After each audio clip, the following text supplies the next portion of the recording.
Welcome back, Daisy Cakes, to another edition of the Top 100 Science Fiction Authors, according to me. Who am I? I am Daisy Ex Machina, the drag queen detective who investigates all things speculative in science fiction, fantasy, and horror. This is part 9 of a 10-part series where I list the top 100 science fiction authors in alphabetical order in groups of 10. Christopher Stasheff was born in 1944 and died in 2018 at the age of 74. His most famous novel is his debut novel, and the one I recommend, The Warlock in Spite of Himself, published in 1969. This is a science fiction list, right? Why, yes it is. Despite the title, The Warlock in Spite of Himself, this is a science fiction novel. The title is a twist on the Molière play The Doctor in Spite of Himself. It is about an interstellar agent named Rod Galleglass, who is on a mission to make sure the planet Greymere develops into a democracy, and he has to stop some corrupt secret galactic organizations from interfering. Oh, and if you didn't catch when this was written, it was written during the Vietnam War, and it is a commentary about the proper use of government and democracy. Anyway, Greymere is in a medieval stage of development, and people on Greymere mistake Rod Galleglass's technology as magic and call him a warlock. The story is actually really funny. Rod is accompanied by an epileptic robot horse. He defeats a werewolf with garlic sausage. It is a short, light, humorous read, and it has spawned a dozen sequels and several spin-off series. Neal Stephenson was born in 1959 and is still active today at the age of 64. Now, I thought Stephenson's debut novel was Snow Crash, published in 1992, which is where I first heard of him. So imagine my surprise at finding out his debut was published in 1984 called Big U. Yeah, Big U. If you can't tell from the cover, it is a satire about campus life. Stephenson was not proud of that book and tried to pretend it didn't exist, but eventually people found it after the success of Snow Crash, and he reluctantly allowed it to be republished. Of course, for this list, we are going to talk about Snow Crash. One thing Snow Crash has with Big U is a satirical sense of humor. It is a cyberpunk novel that kind of revived cyberpunk when it was released, and it became a bestseller. The first name of the main character is Hiro. That's spelled like the Japanese first name, Hiro, and the last name is Protagonist. So yes, the main character is Hiro Protagonist. He delivers pizza for the mafia, and he is a freelance hacker on the side. In the virtual reality world of the metaverse, he runs across a data file called Snow Crash, which maybe it's a drug or maybe it has links to ancient civilizations. It's a bit of a cipher. And Hiro and his partner, a woman named YT, that stands for yours truly, are thrust into a conspiracy of cyber religions and a conspiracy to reprogram the human race. When this book was first published, I was living in San Francisco, and I was around a lot of virtual reality pioneers, and they went absolutely gaga for Snow Crash, and it has influenced a lot of virtual reality today. It is now a classic, and Time magazine named Snow Crash one of the 100 all-time best modern English language novels. I was introduced to this next author thanks to my followers on my live streams, and that is Dennis E. Taylor. Taylor is a Canadian science fiction author, mainly known for a series of books called The Bobiverse. The first book in the series, and Taylor's first novel, was originally self-published in 2015, titled We Are Legion. In parens, We Are Bob. He then tried to get it published by a traditional publishing house, but no one would take it. So Taylor's literary agent published it through their in-house agency publishing arm, and it went on to become an audiobook that was awarded the best science fiction audiobook of the year. It has since gained a cult following, and the fourth Bobiverse book, Heaven's River, was on the New York Times bestsellers list. Now, after hearing about the series, I thought it was going to be a very satirical comedy just because of the name. Bobiverse. We are Bob. And there is some humor in the books, but nothing that I would really call satire. So in that respect, I think it is more serious than the titles make you expect. It is about a computer entrepreneur named Bob who dies sometimes in contemporary times right after he becomes successful, so he never gets to enjoy his success. But his brain pattern is resurrected to be used as an artificial intelligence to run a space probe. So when he is resurrected, it is in the far future, and Earth is divided into factions, and the faction that is using Bob's brain pattern is located in North America, and they're governed by religious zealots. Anyway, the probe is shot into space, and Bob has more freedom than expected, and he self-replicates. This is known as a von Neumann probe, and it's a real theoretical concept developed by a Hungarian-American physicist, and it's been used in science fiction novels before. You may remember I talked about it with Fred Saberhagen's Berserker Machines. Anyway, as Bob replicates, he begins naming his offspring after pop cultural references that he knows. Everything from Star Trek to The Simpsons to Garfield and other comic strips. Of course, his offspring make offspring. And there's a whole interesting philosophical discourse underlying the entire Bobiverse on what constitutes consciousness. Because each iteration of Bob is unique and a little bit different. And the Bob's self-appointed grand purpose? To save the human race, mostly from themselves. Another modern writer is Adrian Tchaikovsky, a British science fiction author born in 1972 and very much active today. In fact, he is also quite prolific, starting with his debut novel, Empire of Black and Gold, published in 2008, which went on to become a 10-book series. Since then, he went on to write 5 trilogies, several standalone novels, as well as novellas and short stories, winning several awards, including the Arthur C. Clarke and the Hugo. My favorite series is The Final Architecture, which starts with Shards of Earth, published in 2021. The story takes place after the Earth has been destroyed by these moon-sized aliens known as architects. The architects find planets with sentient life and carve them up like big works of art. There was a war with the architects where humans developed these surgically altered people called intermediaries who are somehow psionic, maybe, or have opened their minds and are able to fight or communicate with the architects. And they are the only beings that can freely travel in hyperspace.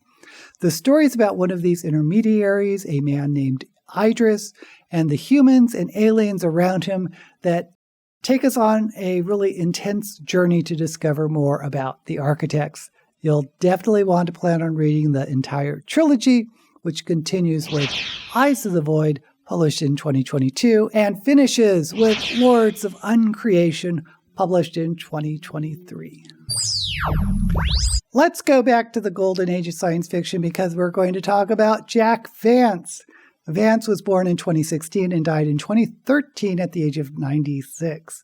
He won multiple Hugo Awards and was named a Grand Master of Science Fiction in 1991 and was inducted into the Science Fiction Hall of Fame in 2001. Like most science fiction writers of the Golden Age, he started writing short stories, debuting with the short story The World Thinker, published in Thrilling Wonder Stories in 1945. Now, I recommend his most famous collection of short stories, The Dying Earth, first published in 1950. It's a collection of short stories linked together in the same universe. Now, this has a very fantasy feel to it. There are magicians and spells and stuff like that, but everything magic is explained to be based on higher science or mathematics.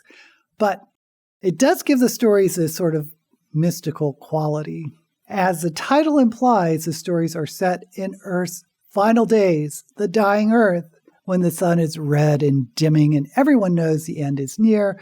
So the characters are very nihilistic and existential. The Dying Earth is considered a classic and has influenced many people, including Gary Gygax, for his original Dungeons & Dragons. If you play Dungeons & Dragons and have heard of Ion Stones, you can thank Jack Vance's Dying Earth for that and more. John Varley was born in 1947 and is active today at the age of 77. He has won multiple Hugo and Nebula Awards, and his writing style has been compared to Robert Heinlein's. His debut novel was The Avicii Hotline, published in 1977.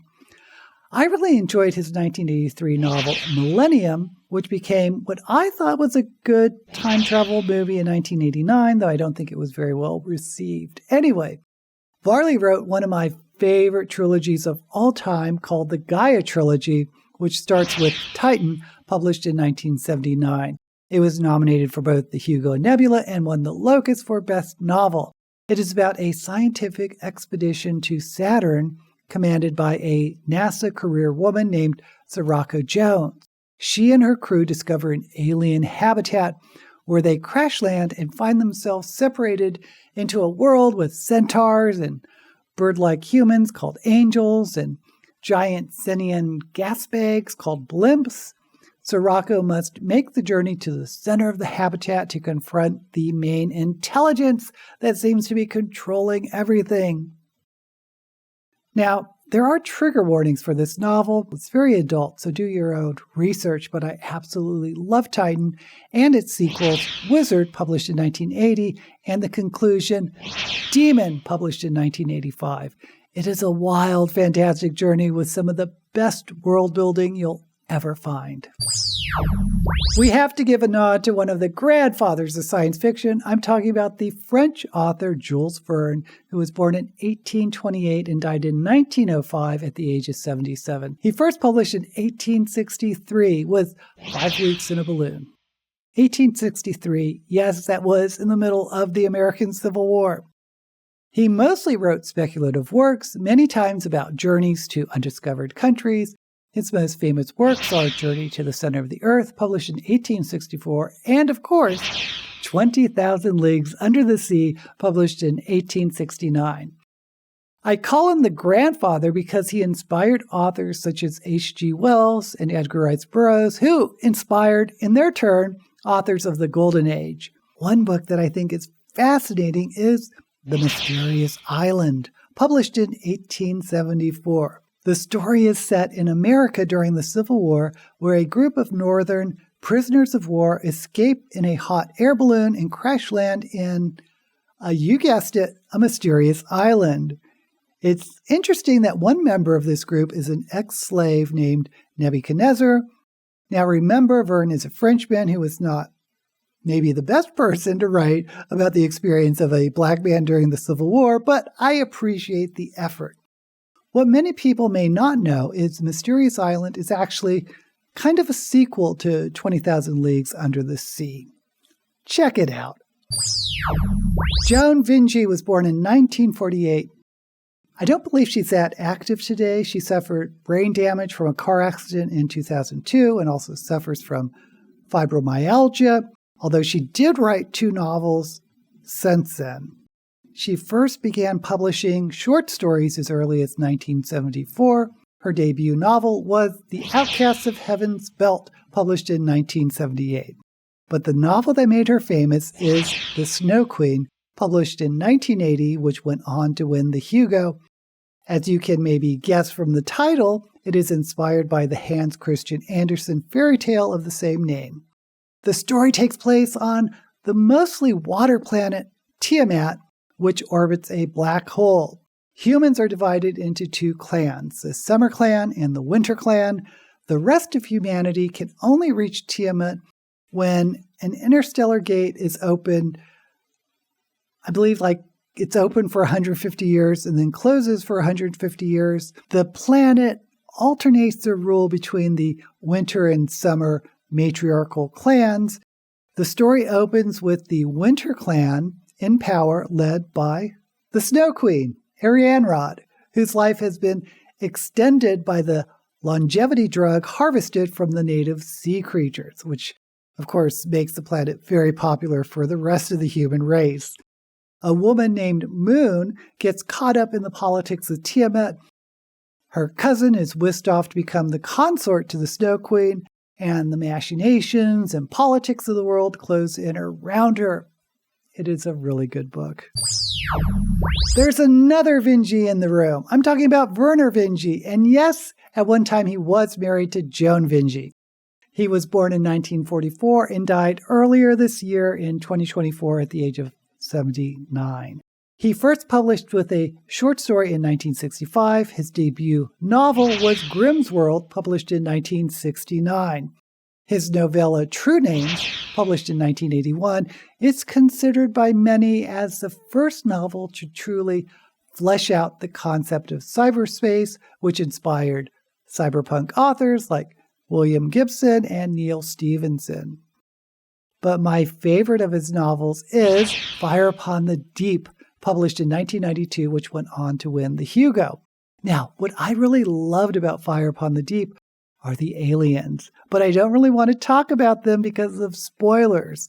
When I first started reading the book, I had no idea what the aliens were until I got several chapters in, and it floored me. So I want you to have that same experience. The premise of Fire Upon the Deep is that the galaxy is divided into these sections where physics operate differently, and that it limits what type of technologies can work. For example, the high zones can operate these really highly advanced artificial intelligences, but those technologies in the low zone have to be pretty much mechanical. Anyway, the story is about a group of humans who crash lands on a planet with an unknown alien species and must figure out how to live in harmony with this strange new world. I'm being very vague here because it's best to go into a story as blind as possible. Vinge wrote another novel set in the same universe.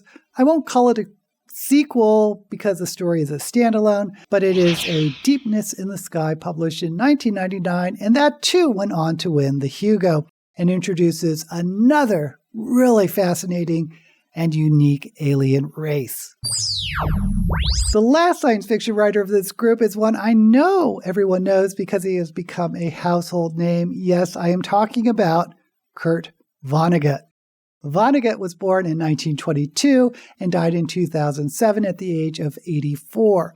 His debut novel was Player Piano, published in 1952, which is a dystopian story about society formed by the apathy of capitalism. People seem to forget that Vonnegut is first and foremost a science fiction writer. He's won several Hugo Awards and was a contributor to Harlan Ellison's Again Dangerous Visions with a short story called The Great Space. Vonnegut wrote at a time when science fiction wasn't considered real literature. I mean, maybe that's still the case, but it was even more so back in the 60s. So when his seminal novel, Slaughterhouse-Five, or The Children's Crusade, A Duty Dance with Death, came out in 1969, suddenly he was no longer considered a science fiction writer, but rather a literary writer. And then his books started showing up in the general fiction section of bookstores rather than the science fiction section. Actually, what I always thought was wild was that you could find his books written before Slaughterhouse-Five in the science fiction section, but everything written after was in general fiction. But we've got to talk about Slaughterhouse-Five, his science fiction novel about a World War II vet named Billy Pilgrim, haunted by what he witnessed in Dresden, which is a German city that was firebombed by the Allies. This was based on Vonnegut's experience during World War II. Vonnegut later said that the depiction of Dresden in Slaughterhouse-Five was a result of 20 years of work that it took him to articulate his experience at Dresden, at least in a way that satisfied him. Billy Pilgrim is an extremely unreliable narrator who gets unglued from time, and the plot meanders back and forth and sideways through his life, including his encounters with aliens known as Tralfamadorians, who experience time differently. Slaughterhouse-Five is a remarkable book. There's a reason why it took Vonnegut's writing on a completely different trajectory, and he is now a literary icon of American literature. This ends the 9th installment of my top 100 science fiction writers. Were any of these your favorites? Let me know down in the comments. And while you're there, don't forget to like this video and subscribe to my channel. Also check out my list of top 100 fantasy authors. Until we meet again, may all the books you read be blessed.